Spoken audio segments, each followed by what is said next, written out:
Welcome to the Divinely Driven Results show, where we learn and implement divine strategies for real results in your business. I'm your host, Elise Smith, Christian business strategist. And I want to ask you guys, are you ever feeling frustrated in your business that maybe you're not getting those results that you're looking for? How about maybe feeling out of alignment with God and your value and your purpose, or that tricky little thing called time management? Well, we have an incredible guest on today that is going to help us with that and so much more. This is Dr. Crystal Miller, who is the CEO of Crystal Miller Coaching. So, Crystal, tell us a little bit more about who you are and what you do. Yeah, hi. It's just so great to be here. So I have been a CEO. I became a CEO at a very young age, 29 years old, and so was kind of thrown into all things that happen when you're a CEO, both predictable and unpredictable. And so through that experience, I realized that just a few of the things that you talked about already, frustrations and time management and alignment, were things that got in the way of me being effective. And so based on that, I was looking around for help as a CEO and couldn't really find a very wholesome, holistic approach. I could find one-off trainings to help with certain things. And so I developed it myself. So Crystal Miller Coaching is all things about business and how to align with your purpose and show up as the best version of yourself in the best way that you can. Oh, I love that. And I love your topic as well, which is emotional intelligence, because it's something that we all need to have, especially as entrepreneurs and business owners. So tell us a little bit about how you got into this topic, especially with CEOs. Yeah. So, like I said, I became a CEO at a very young age. I was 29 years old, and you don't know what you don't know, right? And so, I was running a very large organization, and I began to look at performance metrics in my internal staff, and there was no real rhyme or reason as to why certain staff members would perform better, or why some were more aggressive at learning new things, et cetera. And so I was really intrigued about how do we step up the culture and performance inside our organization to make sure that our team is in alignment with all things to achieve our goals. But also it was important to me to create a culture that everyone enjoyed being in. And so I kind of fell in looking for some type of help. I fell into emotional intelligence, started doing a lot of research, fell into Daniel Goleman's theory, and then just began reading and continuing on. And I was so passionate about it that in all the things that I was reading and learning about, that I decided to become a practitioner myself. And one of the things that I implemented very early on is that we do emotional intelligence assessments on all those team members. And so, there are so many components to emotional intelligence, but there are a few when it comes to business. There are a few things that are really important to pay attention to.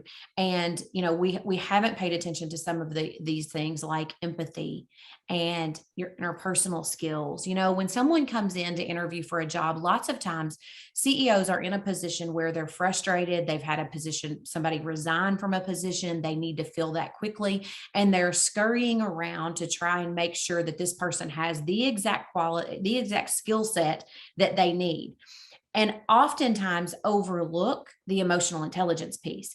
How are you with working in a group? How are you with having empathy? How do you make decisions, right? How do you view yourself? Are you confident in what you can do? All the things that deal with emotional intelligence. And so incorporating that into how we hire is incredibly important to the success and longevity of hiring the right people, getting the right people in the right seat on the right bus, right? So there's things that need to happen. And so one of the things that we teach inside Crystal Miller Coaching is, number one, how to pay attention to that, how to make sure that, number one, you're paying attention to emotional intelligence. You as the CEO are modeling that. And then as you hire and bring team members on, that is a very important structure in the culture that you have inside your organization. And so, I really kind of fell into it, but it is so critically important. And when you look at the research, around executives and very high performing teams. There's some research around, there was a study done with about 3,000 executives, and a few very interesting points came out of that. They were surveyed, and it was basically looking at skill set versus emotional intelligence, IQ versus emotional intelligence. And 71% of those executives said that they valued emotional intelligence, high emotional intelligence over IQ.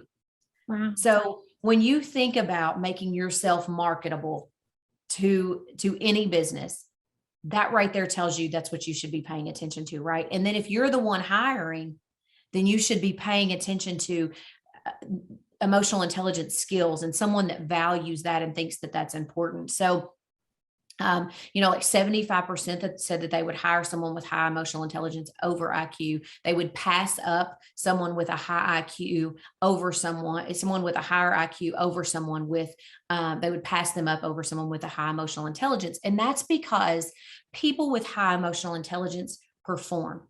They can handle stress. They can make decisions independently. They can work as a group. They understand the complexities and try to understand other people's viewpoints. And so there's so much involved with, we have learned no one works in a silo anymore, right? We've learned, especially through this pandemic, that you have to rely on your team, whether that be a team of 2, whether that be a team of 200. And so that's when emotional intelligence really comes into play, is how you perceive yourself and how you interact and help get work out of others in a very high performing way. So it's such incredible work that I think it's been around since the 90s. And but the coin phrase of emotional intelligence, people are kind of still like, what is that, right? Yeah. Listen, it's just raising your skills and really making sure you're paying attention to what we used to call soft skills. Mhm. Love that. Yeah, that was actually going to be my next question. Is there's a lot of people who, we've heard of that term emotional intelligence, but I'm not sure that it's really been given a good definition. So, soft Yeah. skills and that kind of thing. What other definition would you give this? Like, how can someone know that they have good emotional intelligence?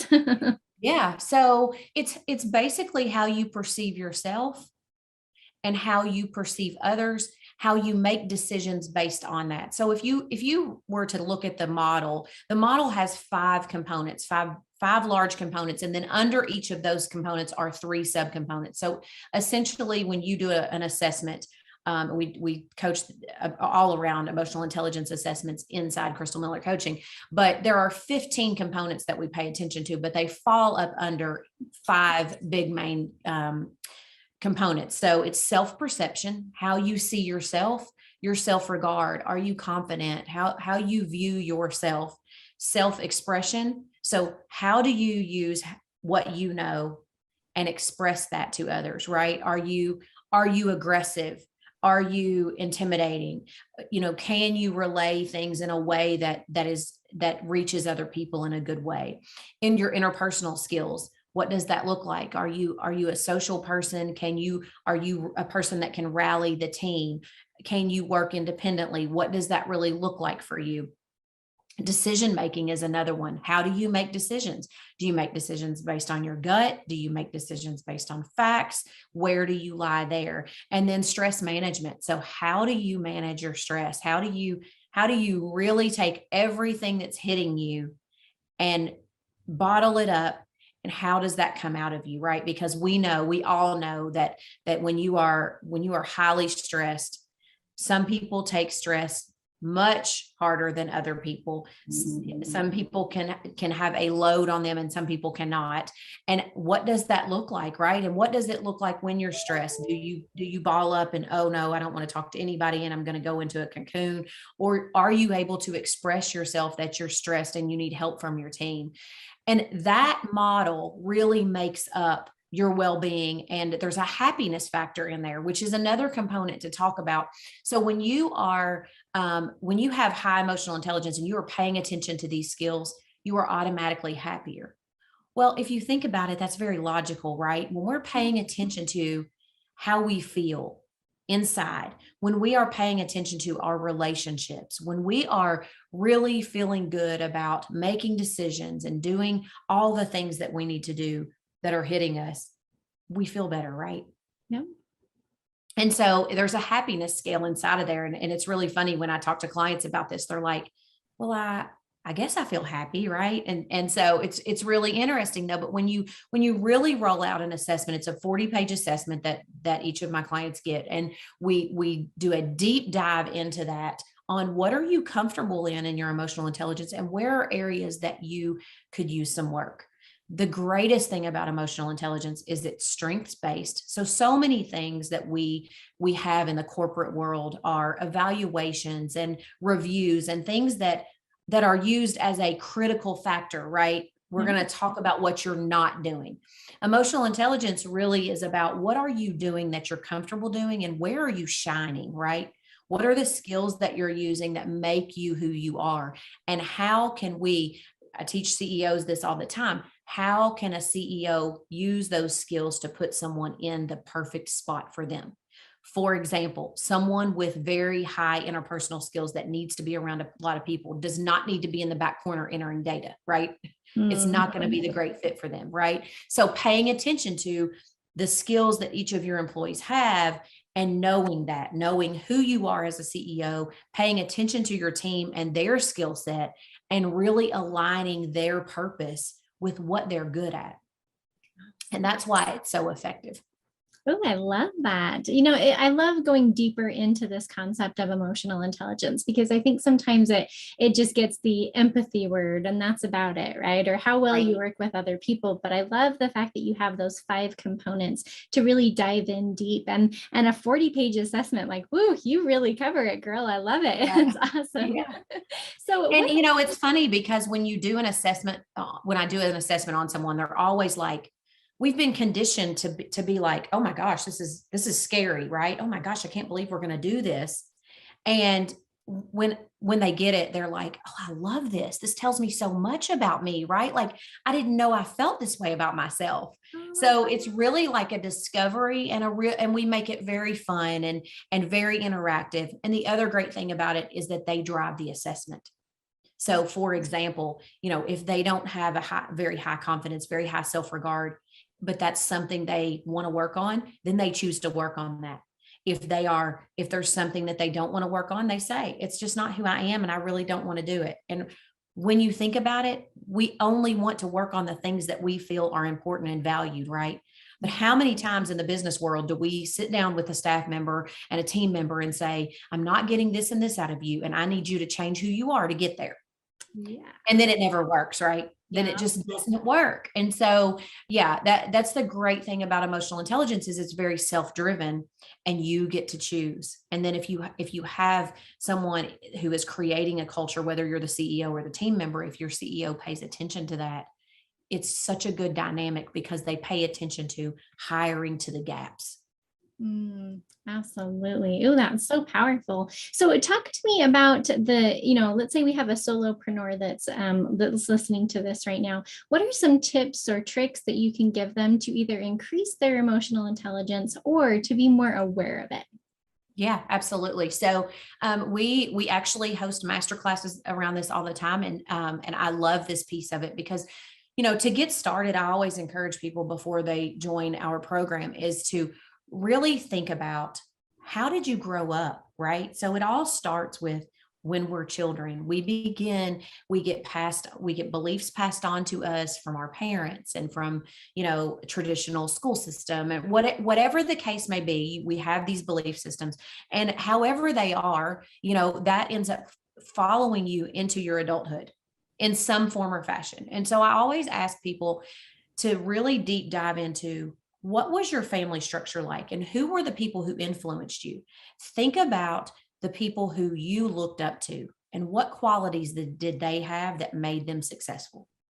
And where are your gaps there, right? So let's start there and let's really let's just pretend here that confidence is an issue for someone. And I find this a lot with CEOs.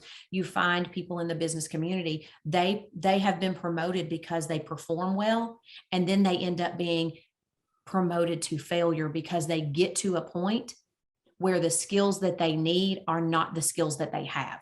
Mm. So, and then they're lost, right? And so if you think about really start with the end in mind, where do I want to be? What does that look like? Start with that.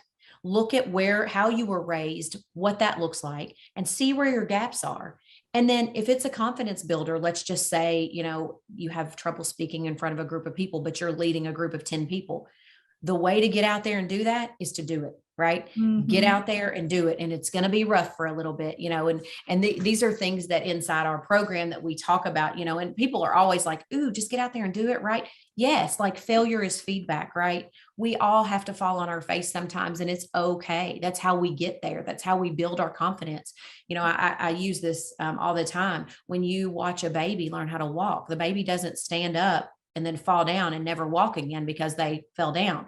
They keep trying because that's what they're supposed to do. And so I always ask my clients, what do you want to work on first? Right? Because what you want to work on and what's in your heart is exactly what you will go after. Mm-hmm. So if it's confidence, or if it's empathy, if it's assertiveness, whatever the case may be, there are, and these resources are on our coaching page. I'll tell you all about that in a little bit, but you can look at each of those subcomponents and really, really deep dive into where am I now and where do I want to be? And then fill those gaps. Yeah. And it only takes just one step at a time, right? Like we teach something really similar in our company of that concept of where are you now, like on a scale of 1 to 10, where do you want to be? And if you could just increase by one number up, what would that look like, right? What's that one action step that you can take right now? And I like the fact that it's what you want to work on first. It's not what the world wants you to work on. It's not what your clients want you to work on. What do you want to work on? What is it that God's calling you to work on, I think is a really great place to start, and asking the Lord that. So that's awesome. And then that concept of failure is feedback, that's golden. I hope you guys all wrote that down. And we have to be okay with sucking at it first, right? Like, let's just be honest. We're going to suck at it first, and then we get better and better. So just do it. Nike had it all along, right? All right. Yeah. Just do it. And the reality of that is that, you don't shy away from what you want to do. I think we live in a society where we all feel like we should be in this box, right? We should be these certain things. And oftentimes my clients don't want to be any of that. Like, it's amazing to me how we try to fit a square peg into a round hole. And it's like, no, each of us are unique. And this is why emotional intelligence is so strong. It's because you get to choose who you want to be and how you want to show up to the world. Mm-hmm. And that is enough. That is a great place to be you.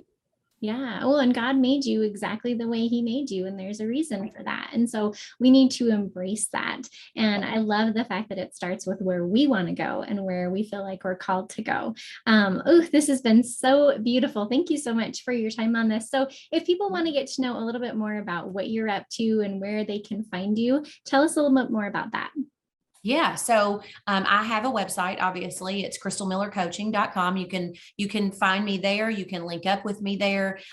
We also have in our social media, Facebook, we have a Facebook page, and we have two things on Facebook. We have a general coaching page where we do a weekly show. We talk about emotional intelligence. We talk about all things around that, personal and professional lives. And so, I say this as well.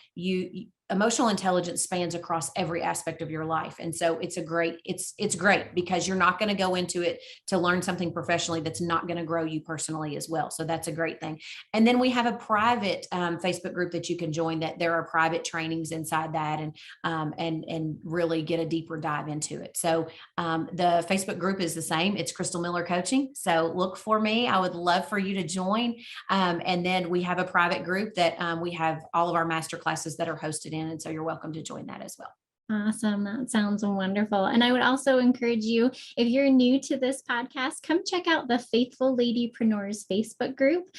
We love to pour into you just like we have done here today, and help you to build your business in the Lord's way as opposed to the world's way. So that's Faithful Ladypreneurs, and of course, Crystal Miller Coaching.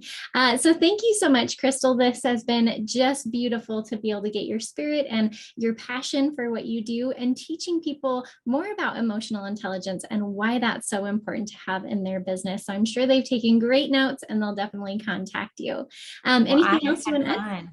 Yeah, I have had fun. Thank you for inviting me. It's been great to see you as well. Thank you so much. Well, great. Well, we will see you guys next time on Divinely Driven Results.